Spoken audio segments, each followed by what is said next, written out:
And that is why this is such an opportunity for Iowa. It's not just because you're playing a great opponent. It's not because the playoffs are on the line. Ferentz ball is at its peak right now. Ball possession with real weapons in Gronowski, real opportunity on the offensive line to create movement in this game. First downs are almost as big as touchdowns against this offense. It really gets you excited thinking about could be a showcase of what Kirk has been building for 20 plus years. And for him to have a moment like this where he really can have his last chapter. The last chapter of Kirk where he found the running QB, he found the OC, and then all the stuff he's already done extremely well for his entire career. Lack of penalties, lack of turnovers, physicality, toughness, culture. All that finally comes to fruition and has always been present, but now has the last components to really compete at this level.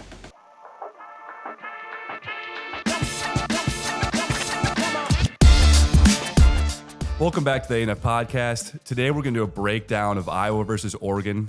How we're going to do that is a little bit differentiated than most college football podcasts. We have a focus on scheme, personnel, and mindset, and that builds into our predictions. So we're going to talk about how these two interactions of scheme and personnel are going to unravel, and then primarily how we do it is through play and scheme breakdown. So it's going to be a conversation essentially outlining the last 7 or 8 games of these teams and really trying to find ways of, where our weaknesses at, where our strengths at, how are the two teams going to interact.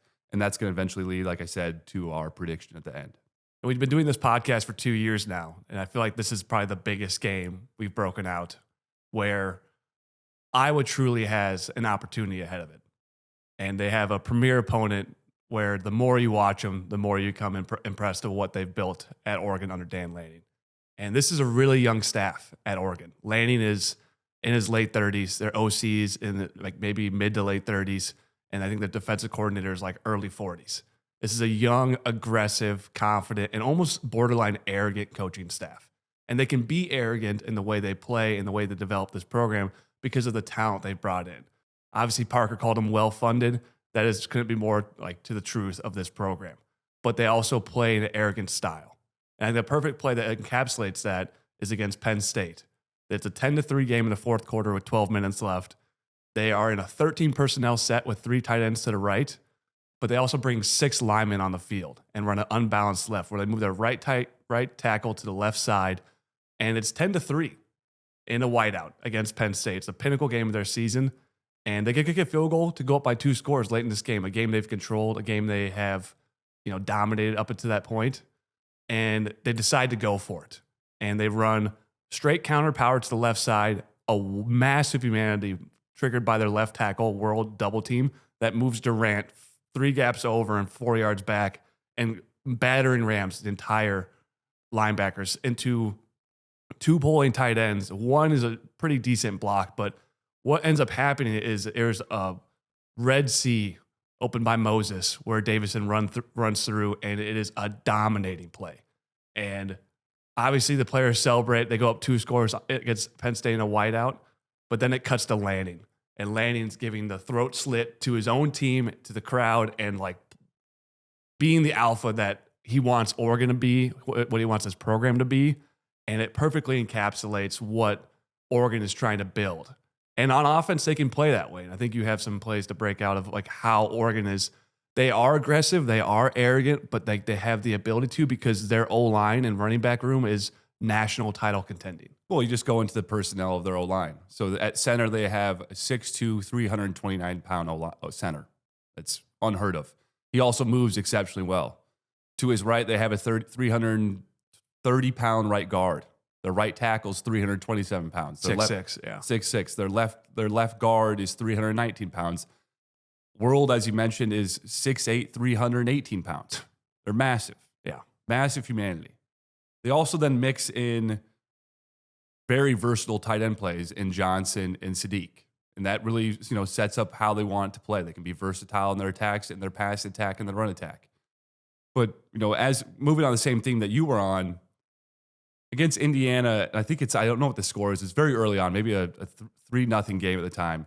They're backed up on their own 35, and they run, on 4th and 1 run, they run just a basic under center, reverse pivot, fullback dive. Mm-hmm. And that is the cockiest call you can make. Yeah. We're not running to sneak. We're not running some, action across the field. We're running just basic fullback dive, and you're playing a very talented Indiana front four. I always played this front four. They know how dominant they can especially be on that interior, and you absolutely mow them down. Yeah. And that kind of sets the stage for how Oregon can approach this game.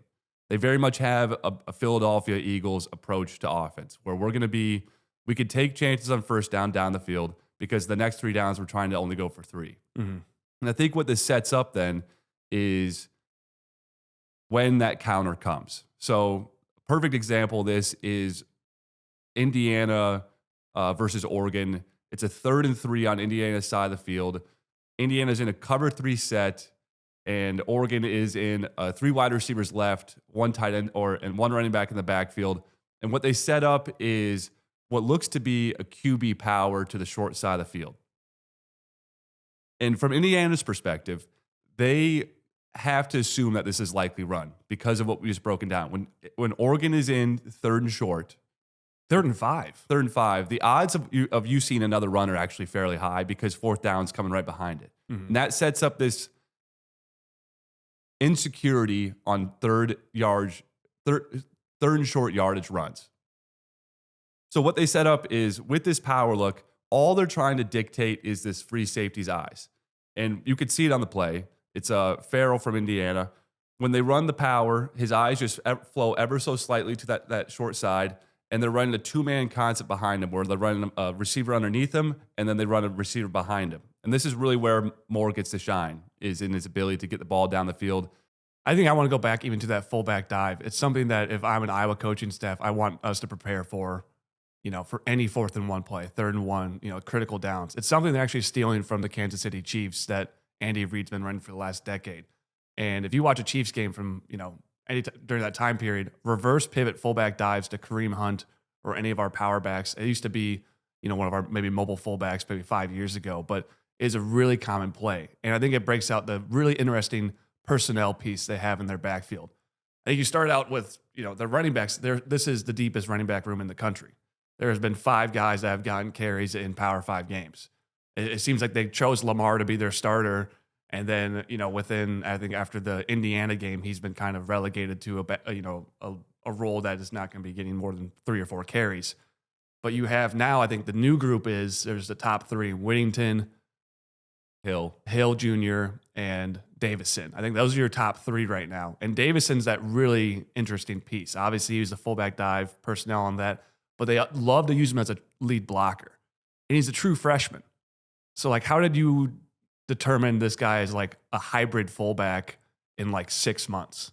It's really interesting. Obviously, he's 230 already as a true freshman, but to break out the most consistent gadgety play they have is this speed mock power jet sweep to Hill Jr. And Hill Jr. is the fastest player on this team. He is one of the fastest players in the Big Ten. When you turn on the film, Whittington's close. He's got a crazy stride in some situations. But when you get Hill to the 3rd level, this is where Oregon separates itself by going 80 yards. And on these mock power jet sweeps, first one we'll break down is against Northwestern, and it kind of ends the game. They pull the opposite guard. So when you're seeing a pulling guard, you're always expecting it to be power. So you're going to see the linebackers try to fit off C. The DN is going to crash to take on that block. And what you're creating is a bunch of flow to basically create a pileup around C gap. But on this play, Davison is now a lead fullback blocker. They're in a side-by-side set. And they're pulling Sadiq from the backside as well. And so Sadiq's kind of looking like he's going to fill power with that guard, but then they both are in out a looping action. The receiver, as you usually see, is a crack to the safety. He actually gets a kind of a bad block. But now you have Davison and Bay with only 2 guys to block, and you're getting Hill with the entire defense confused. Everyone thinks this is coming off C-gap, and it's hitting D to the sideline. And when that happens, and you get Hill with a step, he's going to be gone every time.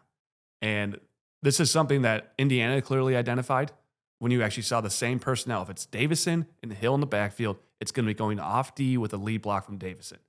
And they've run against Wisconsin. They clearly don't identify, and it goes for 20 yards. So I think my favorite part about this Oregon team is that when you're watching their running backs is you're having a hard time tracking. Harris gets thrown there once in a while, but this Davison guy to be a true freshman, for them to identify him already as this like utility piece, like a Kyle Juszczyk in a way they use him, it's just super interesting to see like how they're pushing the boundaries of like playing this guy. Well, that's what I've noticed, across the board is their skill players really block. And that's such a key piece of a team that wants to play with physicality and run the ball is you need buy-in from your tight ends, receivers, and then obviously your second running backs. You mentioned Davison. That really feeds into, the physicality of this team. Mm-hmm. What we can break into next is how they like to attack in the passing game and really the unique problem that they can kick out with their 12 personnel set. So we walk through the two tight ends already in Johnson and Sadiq, but in the passing game, this is where they can really kill you. So just to give you a broad idea of what 12 personnel evened up is.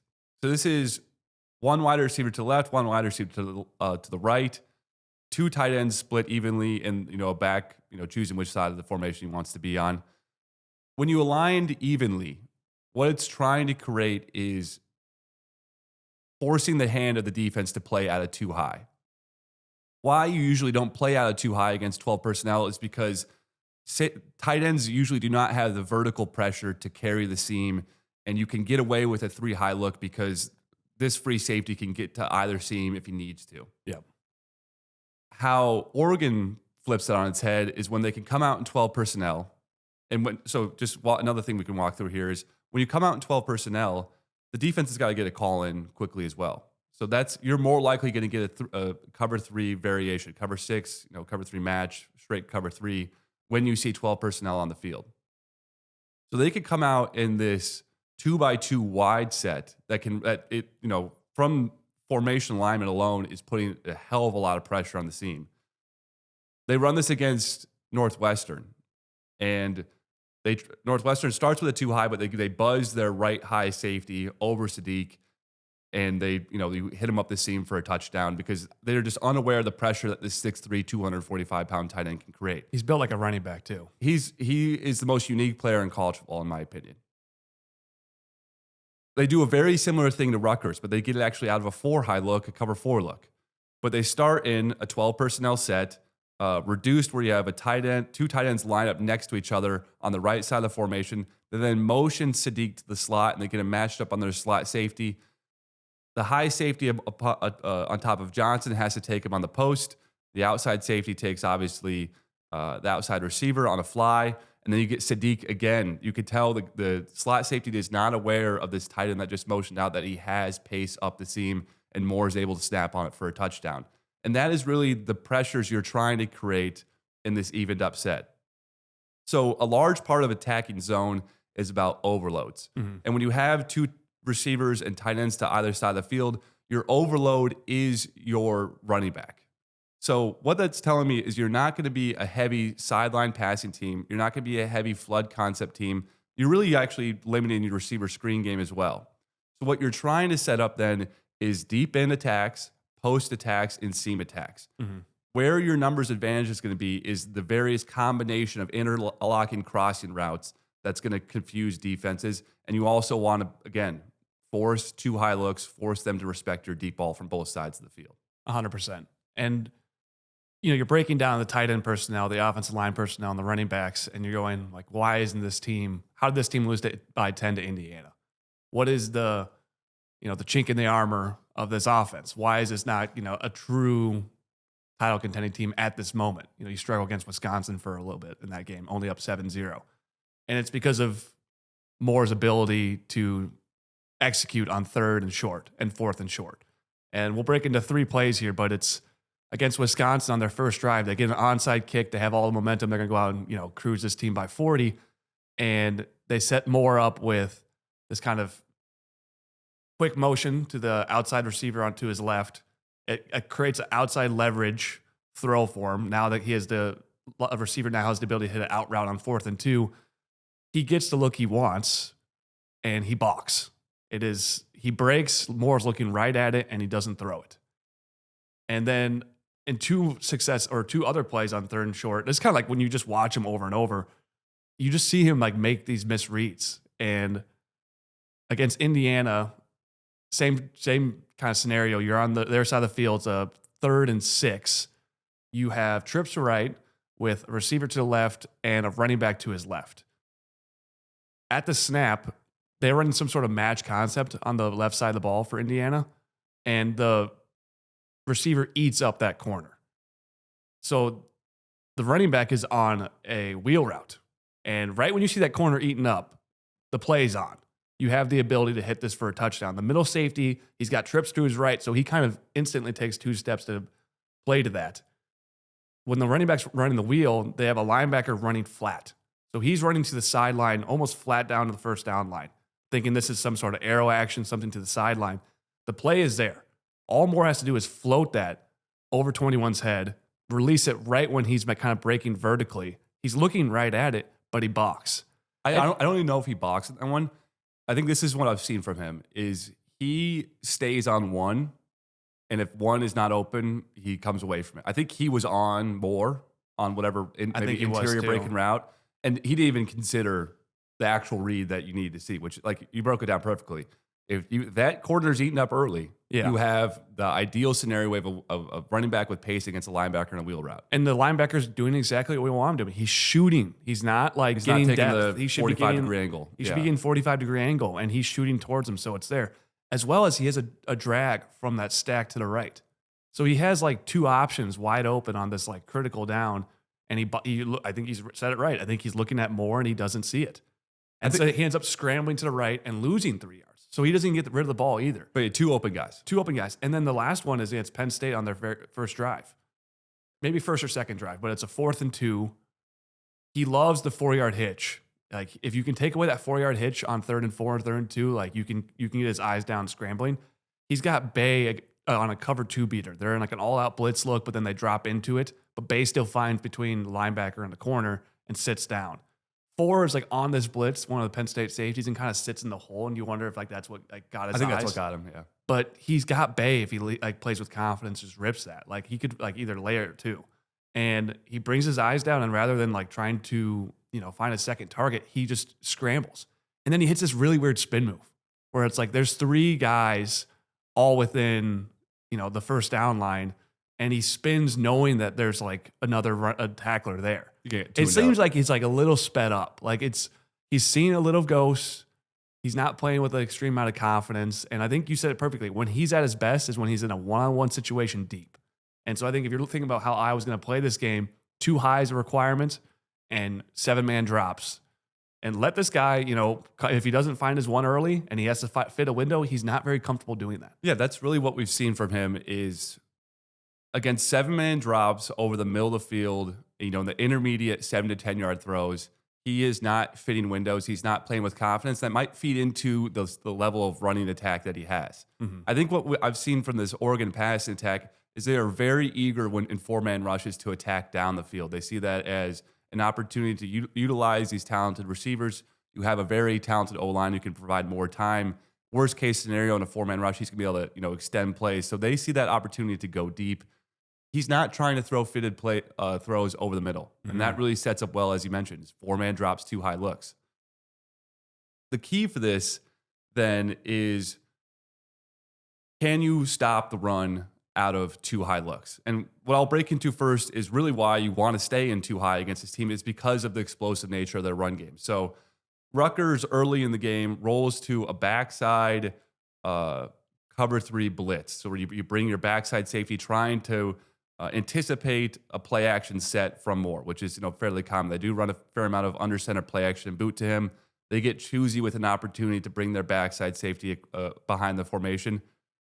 Oregon just comes out and runs a basic outside zone look and takes it for 20. And that is your worry if you're going to roll to this team. So when we say roll, it means we're adding a safety to the box, usually to the weak side. So our weak side rush defense gets better and you have more bodies and more fits for the hole. The issue with that is because they're so dominant on the interior line, if you get guys pushed out of gaps, you now have more wash than you typically would in a 2 high look. Mm-hmm. Another thing that we can go back to and demonstrate Moore's ability to snap on his number 1 read when required. Mm-hmm. There's actually 2 of them I have. Is you're seeing a squat corner look, 1 receiver to the right. It's Moore, their most talented receiver, number 1. Moore makes it a little complicated. But it's just this simple little pop shot against a cover 2 look. And the QB and wide receiver both execute at a super high level. You could tell when Moore gets a guy even or he gets a look he wants and he has his receivers he can go to, he feels confident in that throw. The next is kind of a little bit of my fear of what we're going to see in man-to-man against this team is you get a 3 wide receiver set to the left against Rutgers. You get Jeremiah Johnson isolated on their high safety in a man-to-man concept. Typically, a tight end should be a benefit to Rutgers. You're playing tight end on safety in a passing down. Jeremiah Johnson runs a corner out and runs away from this guy at 6'5", 257. Like this tight end group you have 2 high-level NFL tight ends at one day. And this matchup that's going to provide our 4-3 is very difficult. Maybe you can get into now the considerations of 4-3 versus 4-2-5 against matching this team. Yeah, given the athleticism of those guys, if this was week 1, I think we would lean to what we did against Iowa State. It's something we asked for us to go 4-2-5. So we take a linebacker off the field, even though Iowa's personnel usually matches, 4-3 with 12 personnel.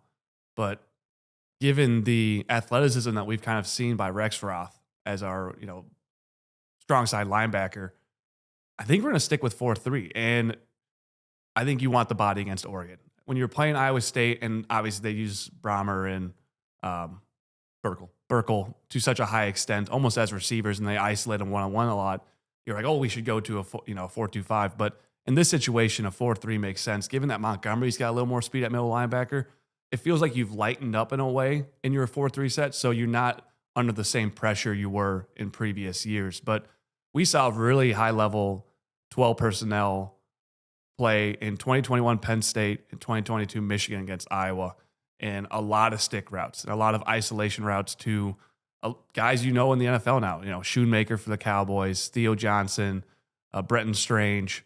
And that's what this kind of feels like, where Oregon might want to go to a short passing game using these 12 personnel against our 4-3. But this feels like Iowa's best opportunity to have linebacker personnel that isn't completely mismatched. I do think that if they watch all of the games, especially early in the season, Shire's still going to be a target. Obviously, Minnesota designated him as the wheel route attack on the first, on that pick 6. Oregon's still going to do the same. They saw the first half against Rutgers. They saw Iowa State. They challenge his foot speed to get to the sideline and flat or out concepts. So I still think he's going to be circled. But Rexroth is playing a good defensive role because we haven't said his name yet. And given that he's like 220 and almost is built like a safety, and the fact that you can keep Lutmer on the field and kind of have a back 4 that is now almost maybe all NFL, you're going to want to live in that 4-3 set. Well, and the biggest piece of this, so we talked about how you're going to want to play backed up because Moore is having a difficult time deciphering zone. It helps you against their explosive run. What this then sets up from an edge corner perspective. So in your 4-3 that we're talking likely going to be the base personnel is Hall and Lutmer in edge concepts. So this is really where the game is going to break out in because they can get these tackles and guards and tight ends and Davison up to the edge. How well can you handle lead blocks to the short side of the field? I think this is going to set up 4 to 5 to 6 times in critical moments in short yardages. Their isolation technique, given our too high alignment, is then going to fall to these edge corners. Yeah. And that we have, we could break out various reps from Penn State where TJ Hall, took an inside shoulder and spilled it to the wide side. You have, Deshaun Lee having great edge reps. But I think this is, if you're going to identify any piece of the offense and where they're going to attack, it's going to come down to this piece. Yeah. And you're going to want, it's good that you have the physical corners because they are going to run at them and they're going to pull, and both their tackles, especially the right tackle, can really move. He has a few reps out there that. Well, World looks like a power forward out there at 6'8". 100%. Like if he dropped 40 pounds, he could play power forward for Oregon. Yeah. So last thing I'll touch on for Moore. So this falls into what I've noticed from him is his deciphering of pre-snap alignment is not to the level of what we saw from Mendoza. We left various traps out there from Mendoza, and he smelled them out pre-snap. A perfect explanation of this is against Indiana. Indiana is in a cover 6 look where they're dropping 7 into coverage. What it demonstrates to me is Moore is not understanding his overloads against zone. So to the wide side, you have 2 receivers to the right, you have 2 receivers to the left, and this even up set we've talked about. You now have a running back offset to your left. He is now your overload against zone concepts to the flats. to the right side, that you see very obvious cover 4 alignment. You have off coverage from your corner, you have off coverage from your safety, you have depth from that slot corner as well. You don't have a concept on that side of the field to beat this coverage. If you had a quick flat route with some kind of runoff on the wide side, that could be a way you could attack this. But you don't have a cover 4 beater to that side. Short side of the field, you're seeing a cover 6. So this is technically a cover 2 to the short side of the field. You have your setup. You have your zone beater. You have the curl head up on the center. This is exactly what would be Indiana with. I'm pretty sure they just stole the technique that we ran 100 times against Indiana. You have a head up curl route from Sadiq. You have a slight curl route inside the corner, and then you have an arrow from your running back in Davison. Your eyes should be immediately going to the left, trying to manipulate that left linebacker either to the wide receiver curl and hitting Sadiq, or if he comes inside, you hit the wide receiver. And if both guys shift over, then you hit the arrow route. Yeah, it should be a quick 1, 2, 3 progression, and the ball's out. And you're just not again, eyes go to the right, should not go to the right. Should be going to the left, know your games, knowing your zone concepts. And that's what I've seen from Moore is his eyes are not ending up in the right spot pre-snap where you should expect and where his route concepts are. And that's really leading to him holding the ball a ton. And that's going to be what is going to play out in this game. It's going to be a lot of holding the ball and then him working off schedule. And he's a great off schedule QB. And I think that's where he sees himself as being the differentiator of this offense is I look deep, it's not there, then I play backyard football. And he's done that at a really high level. Well, because he's got the offensive line he's playing with. So there's definitely a focus of him of taking care of the ball. And so anytime it's a window throw, he's like, do I really need to throw this? Or can I use my legs to make it a safer play where I can then create, either rushing or have a very clear passing attack? And I think, we've talked a lot of negatives about Moore. But then if any Iowa fan or any other, national fan would look at his statistics and look at his production and then look at the receivers he's throwing to as well, this is a passing attack playing at a high level. We are nitpicking this offense about 3 things that they're not a national title winning passing attack right now. They're a Big Ten title winning. They're a Big Ten title. It wasn't for Ohio State. It wasn't, and in Indiana too. Yeah. In Indiana, is a tier better in the passing attack. I think if it's the best way to break it down for Iowa fans, this Oregon running attack is better than Indiana's. They have more depth at running back. Their O-line is better.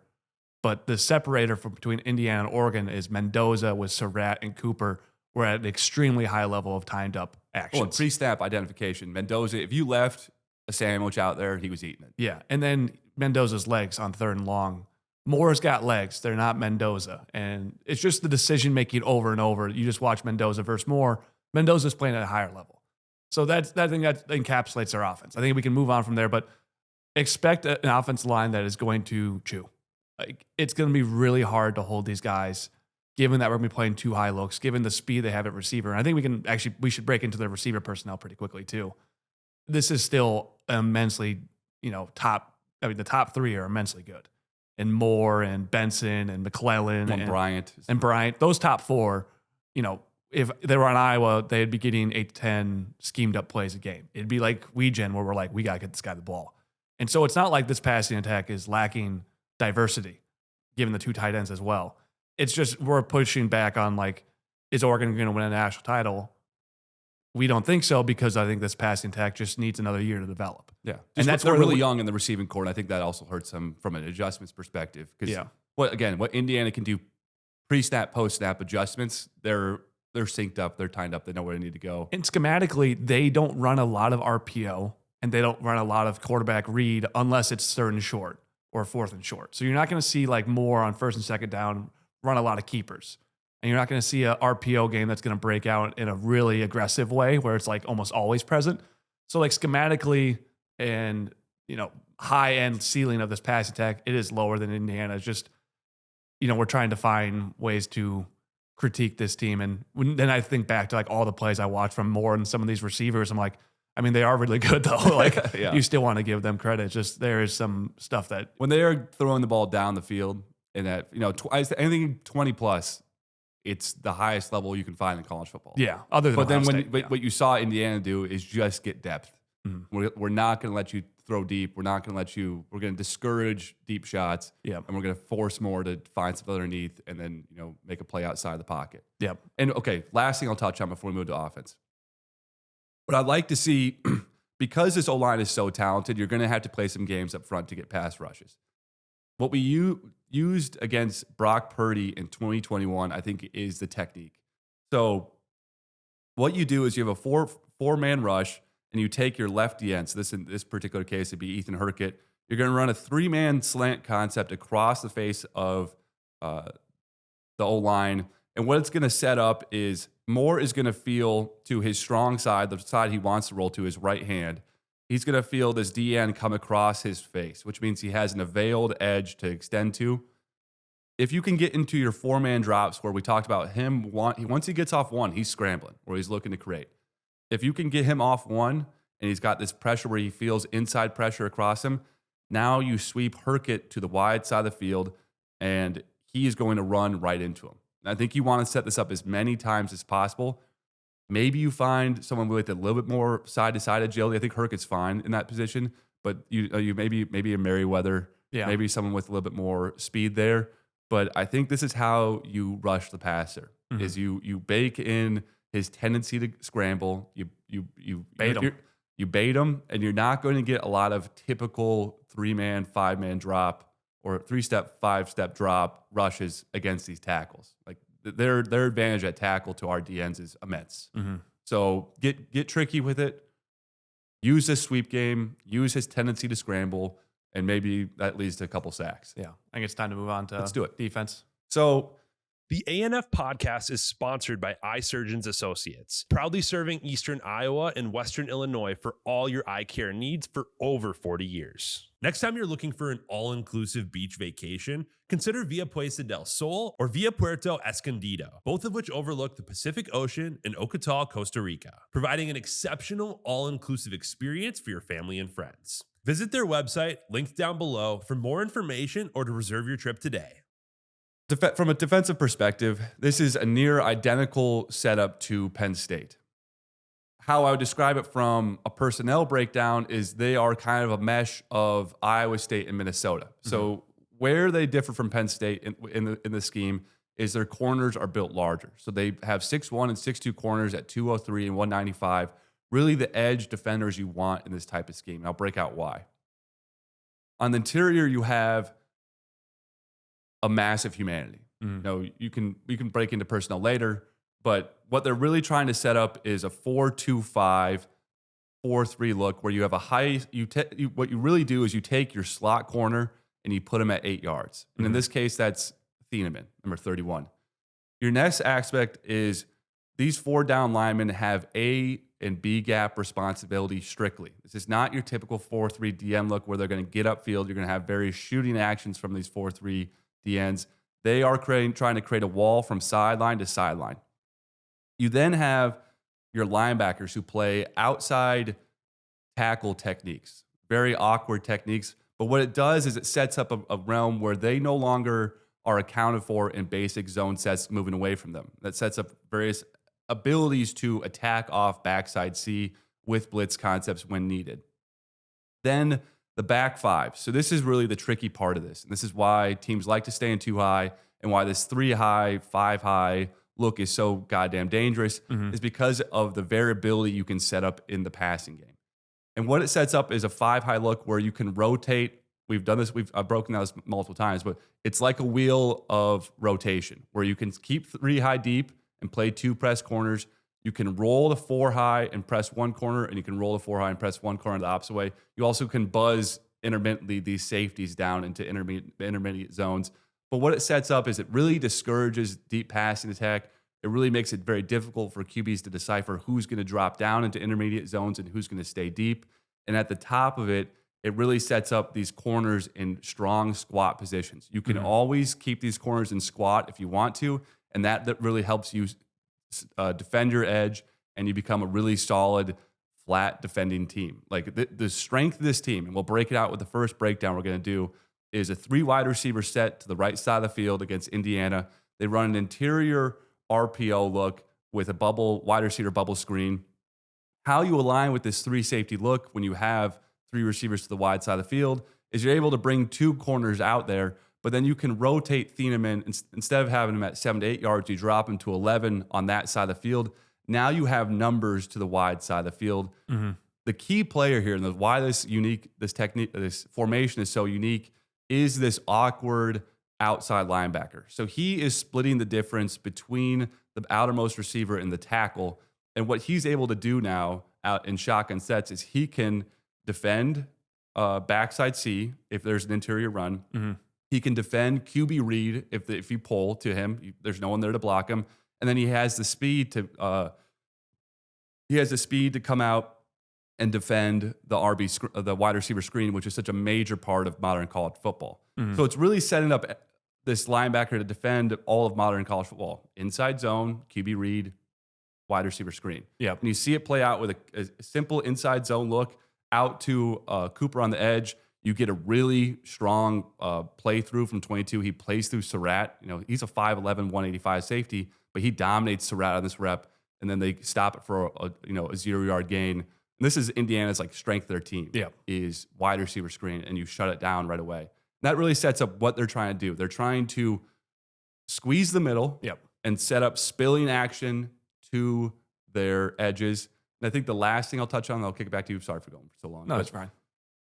Is what this means for their DNs.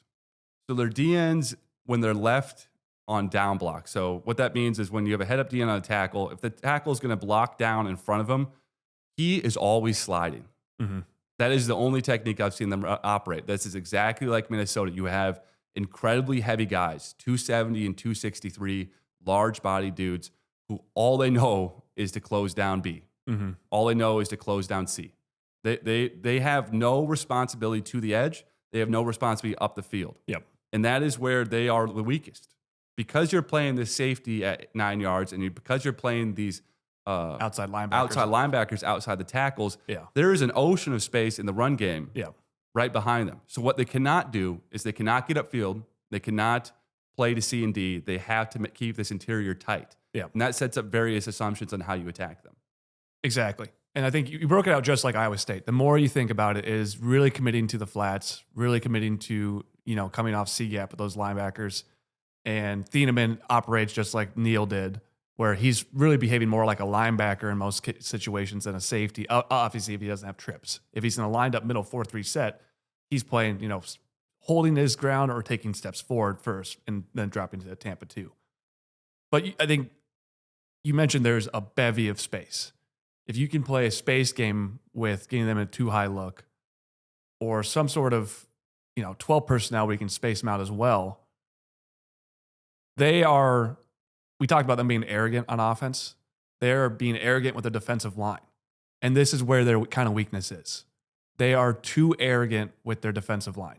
They think this is the Ohio State defensive line of last year, where they have 4 pros up there.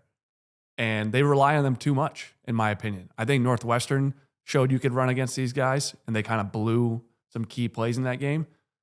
But the first DN I'm not targeting. There's 2 guys I'm not going at, and then there's 4 guys I am. Number 44, you mentioned that he has a slide technique on all of his plays. And Indiana realized that as well, because I think they probably watched the Penn State game back where he's always coming down. I think they caught him with a Ross reverse to him one time. He has that slide technique, but Indiana runs a reverse to Cooper where they're showing Nowakowski coming on the backside pull where it looks like it's going to be a power concept to him, like a kick out. He's got to get down, and he reads it.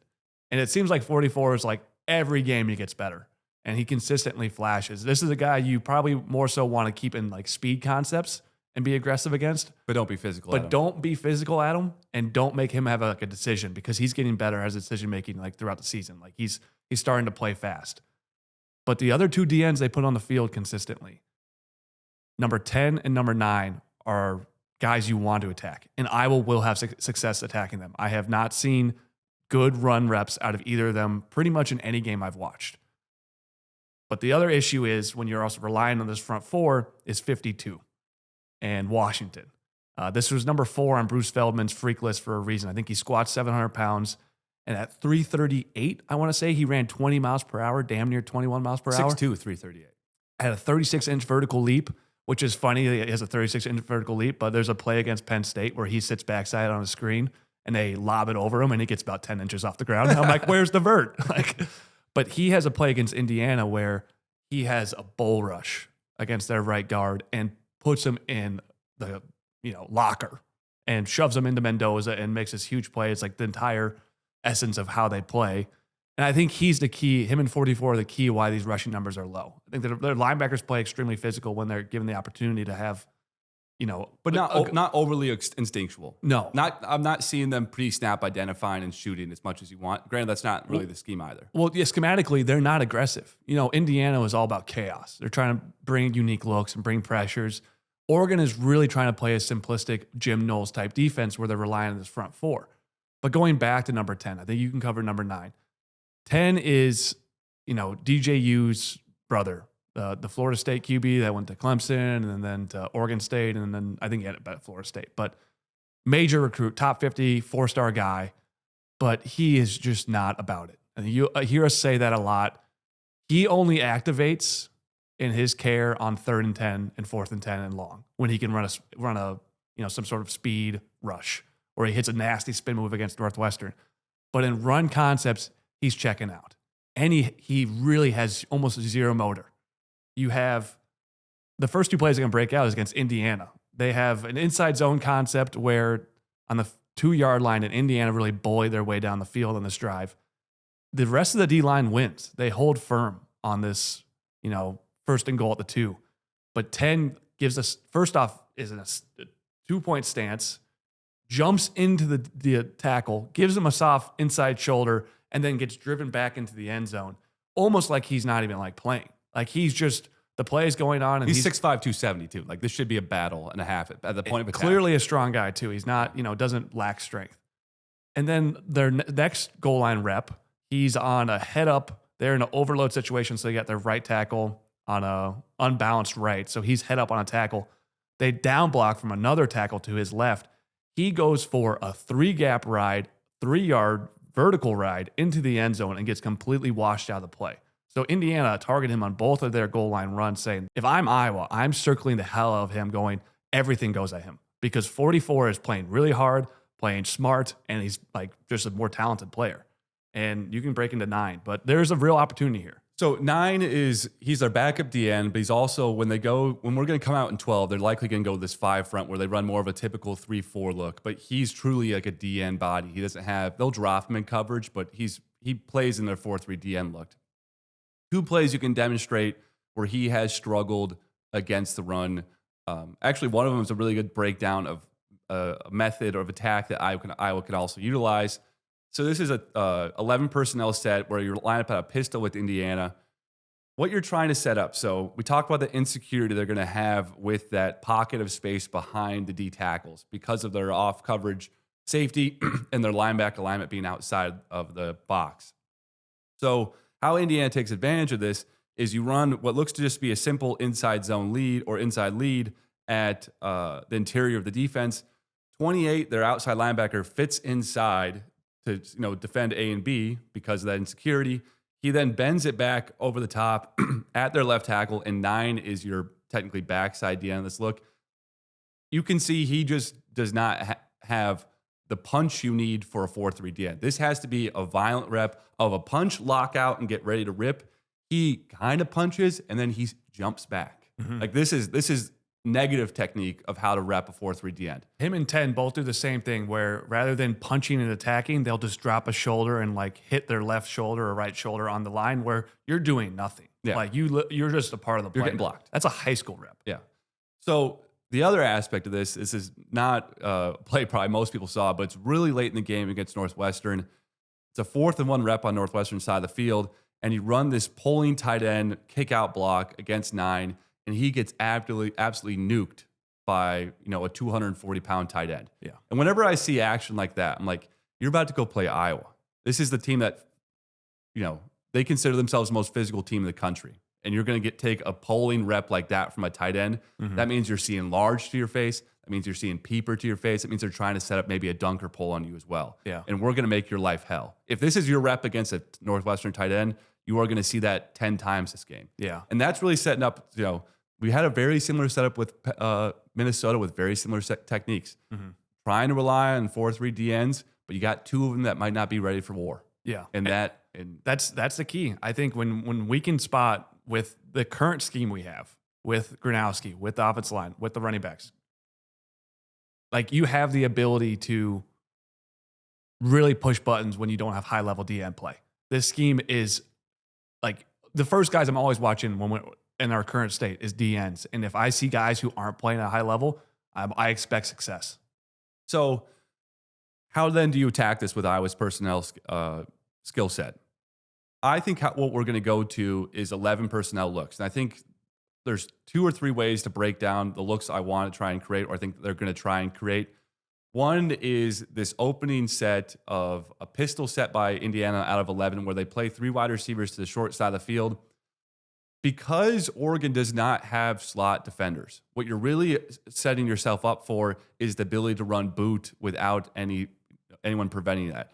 What you get killed by in the boot game is backside defenders coming off C and D where they can disrupt your mesh point and tackle your QB, and they can get really choosy with when they want to operate that. Because that slot defender has now been moved to the center of the field, these C-gap linebackers are really that guy who's going to have to come downhill and try and attack that. And like we said, they don't blitz that guy a lot. So you're really setting up this ability, and what they do in this is you just leave 10 on the wide side of the field. He has to play in an ocean of space. Mm-hmm. Like this is 30 yards of space he has to cover Mendoza on. And when you think about what Gronowski can do from his legs perspective and isolated on this 270-pound D end, that is not going to be a threat to him. He's going to be able to break that angle, and he's going to be able to pick up 4. I think if they are going to neglect your slot blitzes, if that's going to be an idea of this defense, go to boot under center a hell of a lot. Mm-hmm. I think that is your way out. The other aspect of this is, okay, because they have this weak point behind their D tackles, because they're not going to come off of C-gap with a lot of pace, how do you use your tight ends in the run blocking game? Mm-hmm. So typically in your outside zone sets, they're going to have a head-up guy that they can go out and reach to. But because they don't have that responsibility now, you might see that tight end insert game be incredibly important. And this, we can break into a tight end trap against Wisconsin that went for a touchdown with Williams. Because of this techniques that the 4-3 DNs are going to play, where when they're left, they're sliding. They're not coming upfield. There's no shoot technique from these 4-3 DNs. That means that they can be left alone on run plays. Mm-hmm.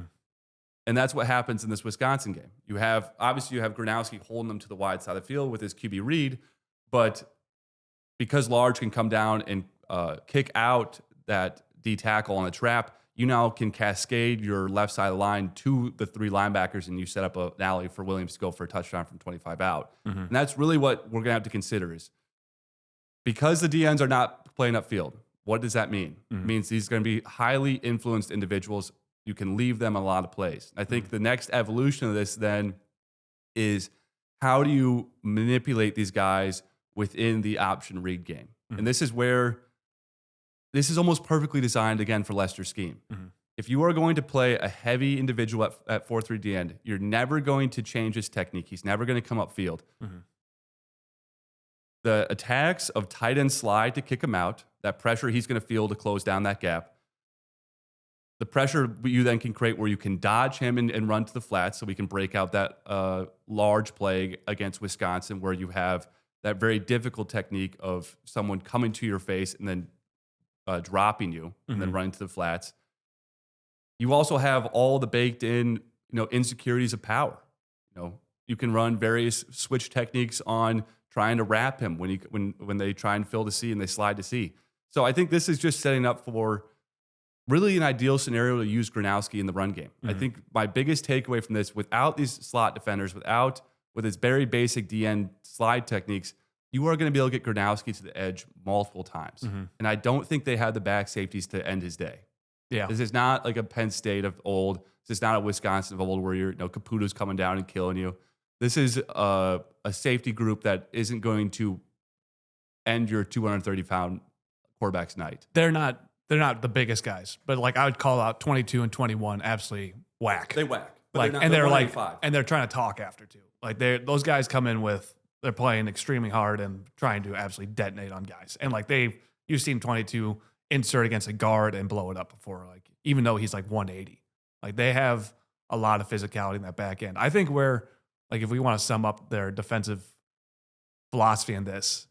You saw them run light against Indiana early, and Indiana had that critical drive to take a 10-7 lead where Oregon just refused to change their philosophy. It was going to be something they did in the second half. But when they can blitz with this type of size, so when you can blitz, a linebacker or blitz Steeneman, or, they don't blitz a lot of their slots, but those kind of outside linebackers as well, and you can slant this type of size. When you play head up sometimes against these type of players, it's easier. But when Washington and Alexander are moving laterally into the gap you don't want them to move, it's a really hard block, especially for someone like Jones and Pieper, where they're going to have a 60-pound advantage on them. And I think that's where it'll be interesting. We always talk about when you roll and when you blitz. And that is the most important aspect of this game. Is Oregon going to be arrogant to their front four, and how long will they be arrogant for? Because if we go into a full scope of this game and the Iowa program under Kirk Ferentz, this is our best opportunity to steal one. This is clearly a team that can compete for, probably get into the semis, given how good the top Big Ten, is. I don't think Alabama and Georgia have better personnel. I think Indiana and Ohio State do, but we have an opportunity here because we can get first downs.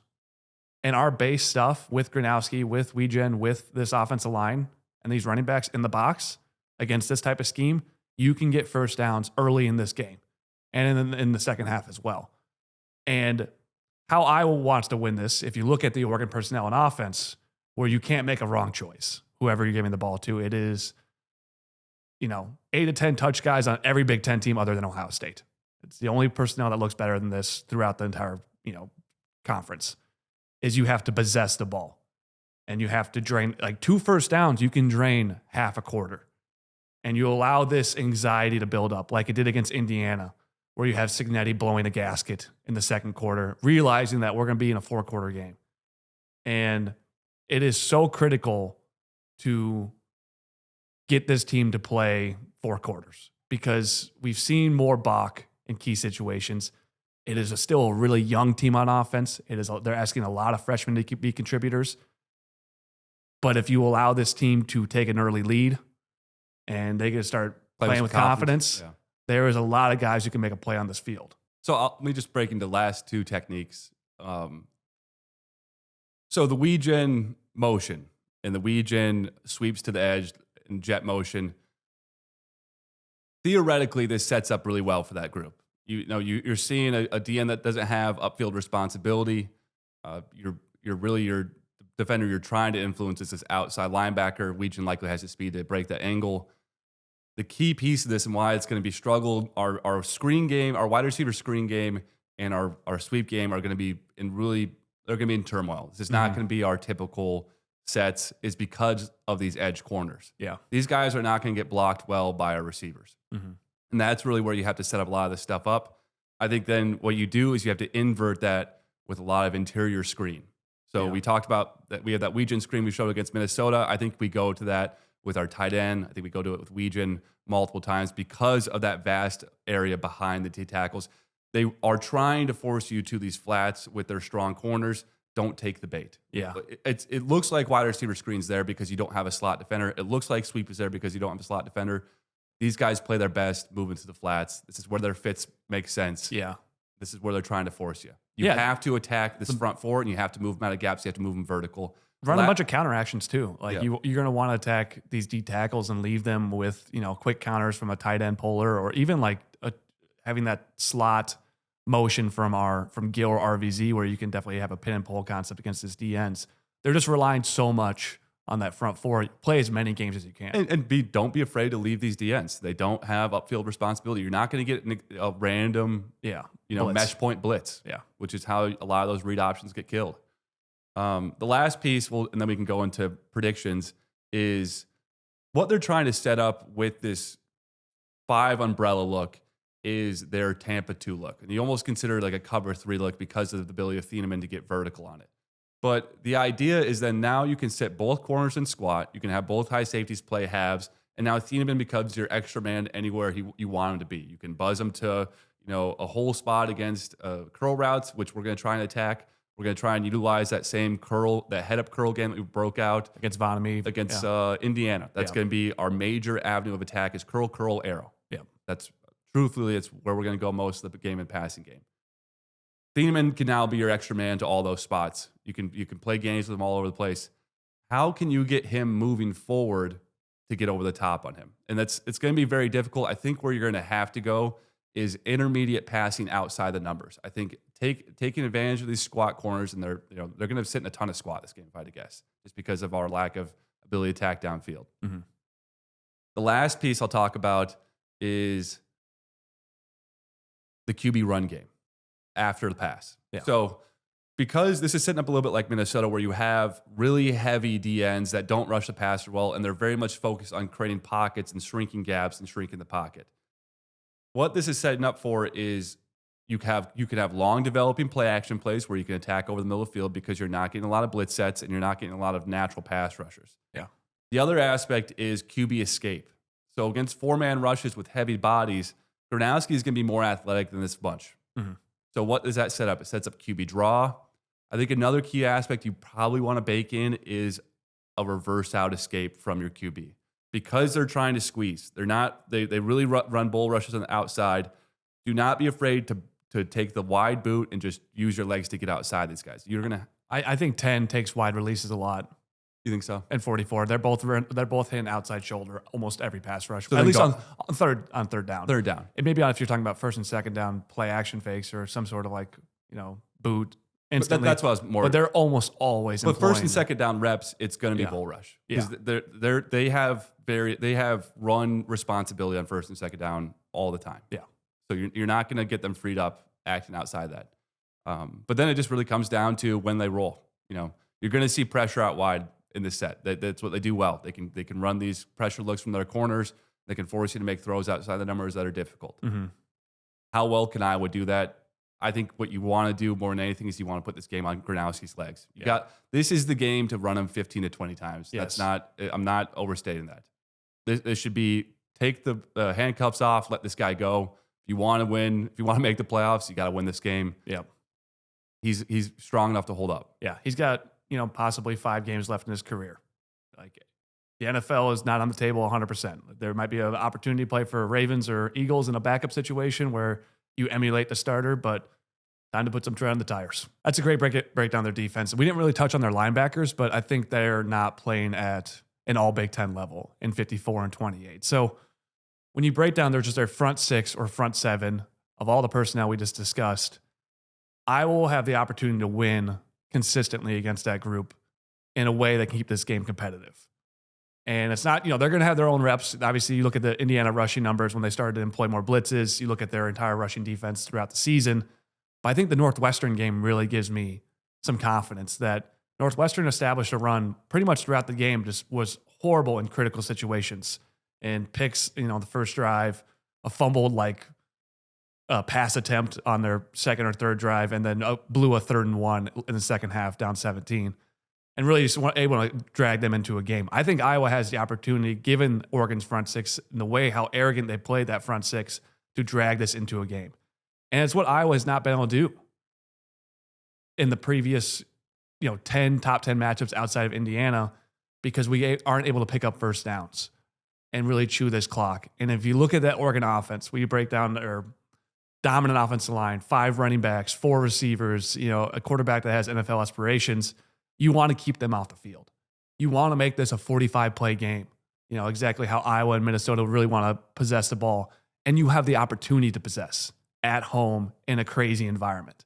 And I think all that meshes together if Iowa can pick up consistent first downs, which I think they will through the first quarter and a half, or maybe the first half, until Oregon adjusts. Because I think you watch against Indiana in a massive moment and a team that, has really established a run, they didn't roll and they didn't blitz early. It really was something they went to later in the game. So Iowa has the opportunity to take a 7-0 lead in this game. They have the opportunity to take a 3-0 lead or, kind of trade possessions for a while early if they don't roll and play aggressive.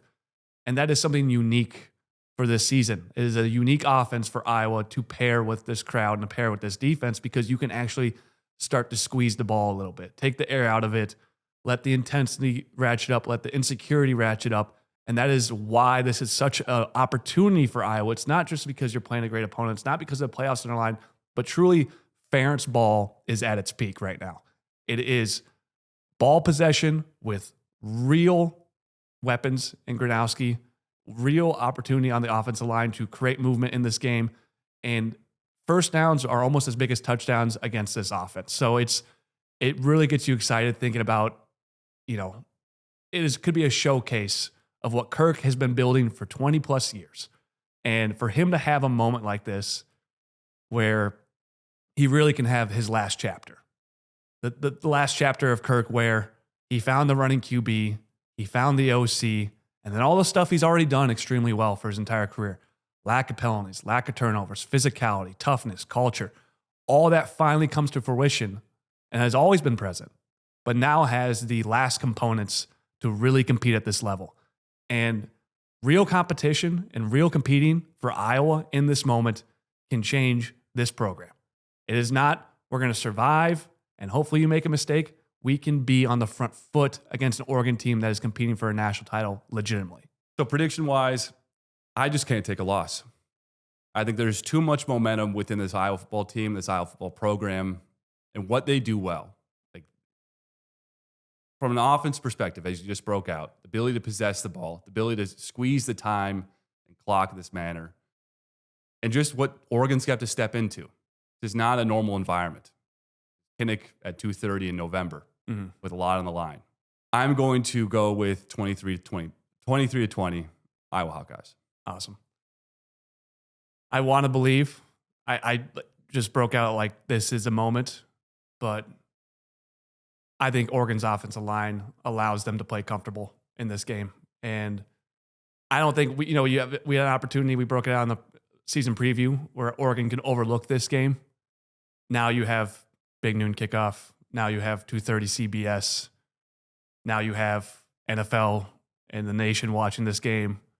And I think their offense has the ability to put it all together. It hasn't been put together yet, but I just think they have too many weapons.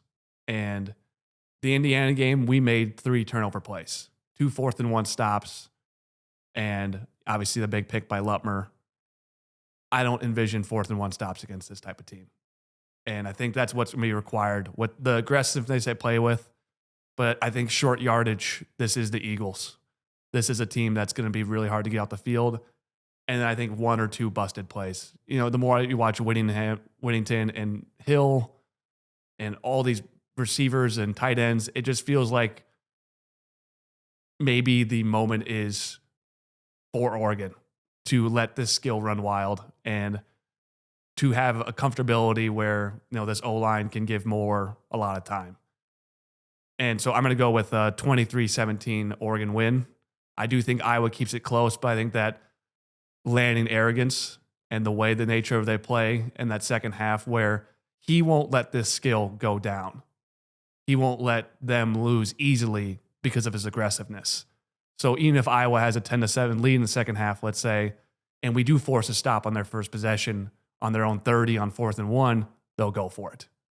And I think that type of insane aggressiveness is why Oregon's going to win, because if he was more conservative with this type of passing attack, maybe we can force a few more stops, but he's going to roll the die and his try and FU nature towards this game and his confidence and arrogance towards his roster, which is 100% warranted, I think puts them over the top. And so I think, was it 23-17 I had? I think that's where it ends up, and I think it's going to be a tough one.